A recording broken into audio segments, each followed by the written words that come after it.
আল্লাহর নবী মদিনার প্রেসিডেন্ট ছিলেন। আল্লাহর নবীর বিচার কার্য কেমন ছিল?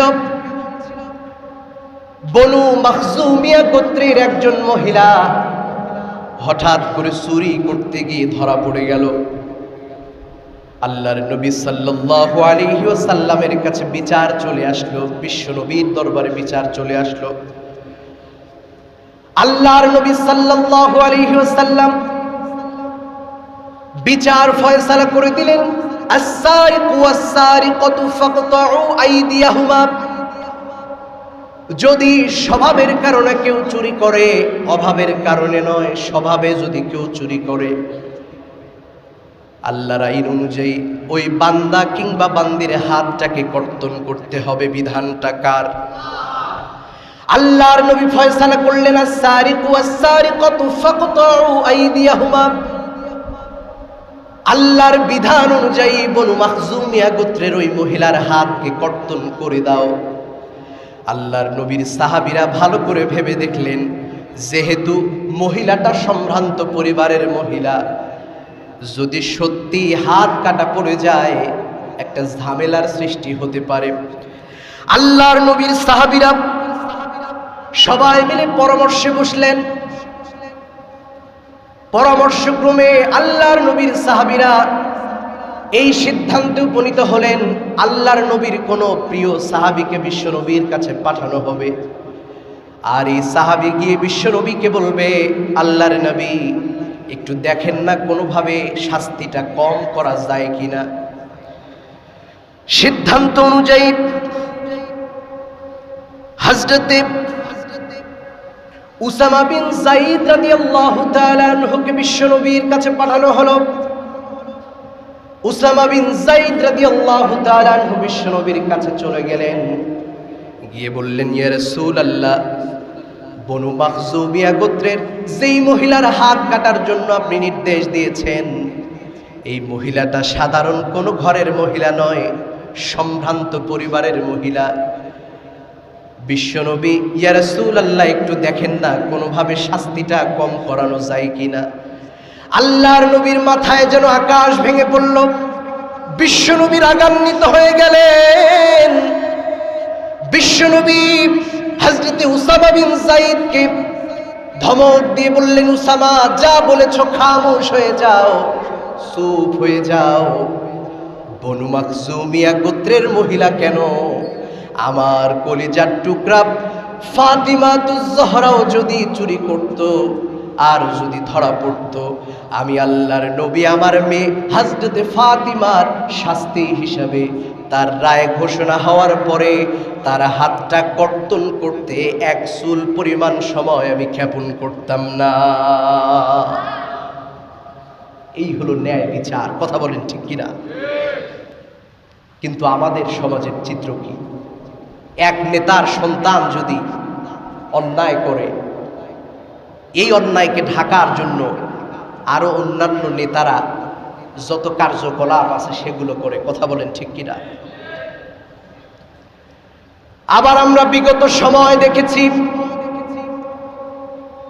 অন্যায়ভাবে রাষ্ট্রপ্রধান অনেক মজলুম মানুষগুলোকে জেলখানায় আবদ্ধ করেছে। অন্যায়ভাবে রাষ্ট্রপ্রধান অনেক আলেম ওলামাকে জেলখানায় আবদ্ধ করেছে। শুধু আবদ্ধ করেই ক্ষান্ত হয় নাই, ফাঁসির কাষ্ঠ পর্যন্ত তাদেরকে নিয়ে গিয়েছে। কথা বলেন ঠিক কিনা? হৃদয়ে রক্তক্ষরণ হয়। আমাদের কলিজার টুকরা, সারা পৃথিবীর কোরআনের পাখি আল্লামা সাইদি রাহিমাহুল্লাহকে জেলখানায় 13 বছর আবদ্ধ রেখে জালিম সরকার মেডিকেল কিলিং এর মাধ্যমে হত্যা করেছে। ঠিক কিনা বলে? আজকের এই দিনে আমাদের কোরআনের পাখি আজকের এই দিনেই শাহাদাত বরণ করেছে। আল্লাহ রব্বুল আলামিন তাকে শহীদ হিসেবে কবুল করুন, আমরা পড়ছি আমিন। হযরতে আল্লামা সাইদি রাহিমাহুল্লাহর কণ্ঠকে স্তব্ধ করলেও, তিনি আমাদের অগোচরে চলে গেলেও সারা বাংলাদেশে হাজার হাজার সাইদি তৈরি হয়েছে। কথা বলেন ঠিক কিনা? আল্লামা সাইদির কণ্ঠকে স্তব্ধ করে দিলেও হাজার হাজার সাইদির মুখ তোমরা বন্ধ করতে পারবা না। কথা বলেন ঠিক কিনা? সম্মানিত হাজিরিন, এই সমস্ত জালিম শাসককে আল্লাহ রাব্বুল আলামিন তাদের শাস্তির সম্মুখীন করুক করি আমিন। এজন্য আল্লাহ রাব্বুল আলামিন তার হাবিবের মাধ্যমে বললেন, আল ইমামুল আদিল, এক নাম্বার যাকে আল্লাহ রাব্বুল আলামিন কিয়ামতের ময়দানে তার আরশের ছায়াতলে ছায়াদান করবেন, সেটা হলো ন্যায় বিচারক, ন্যায়পরায়ণ শাসক। দ্বিতীয় নম্বরে আল্লাহর হাবিব সাল্লাল্লাহু আলাইহি ওয়াসাল্লাম ঘোষণা করেন, যেই যুবক বয়সে ইবাদত করেছে, নামাজ পড়েছে, সালাত পড়েছে, যাকাত দিয়েছে, রোজা করেছে, যেই যুবক তাহাজ্জুদের সময় তাহাজ্জুদের জায়নামাজে কান্না করেছে, চোখের পানি ফেলেছে, একমাত্র কার জন্য? আল্লাহর নবী ঘোষণা করে জানিয়ে দেন, যেই যুবক তার যুবক বয়সটাতে আল্লাহর জন্য ইবাদত করেছে, আল্লাহর জন্য সালাত পড়েছে, যাকাত দিয়েছে, তাহাজ্জুদের সালাত পড়েছে, আল্লাহ রাব্বুল আলামিন আরশের ছায়াতলে ওই যুবককে কিয়ামতের দিন ছায়াদান করবেন। এজন্য যুবক ভাইরা, আল্লাহর জন্য সালাত পড়ার দরকার আছে না নাই? কিন্তু আমাদের যুব সমাজ আজকে ধ্বংসের দ্বার প্রান্তে দাঁড়িয়ে, তারা সালাত পড়তে চায় না, তারা শুধু গান বাজনা এবং গুনাহের কাজ নিয়ে লিপ্ত। আল্লাহ রাব্বুল আলামিন আমাদের যুবক ভাইদেরকে ইসলামের জন্য কবুল করুক পড়ি আমিন। বিশ্বনবী ঘোষণা করেন, লা তাজুলু কদামা ইবনি আদম ইয়াউমাল কিয়ামা।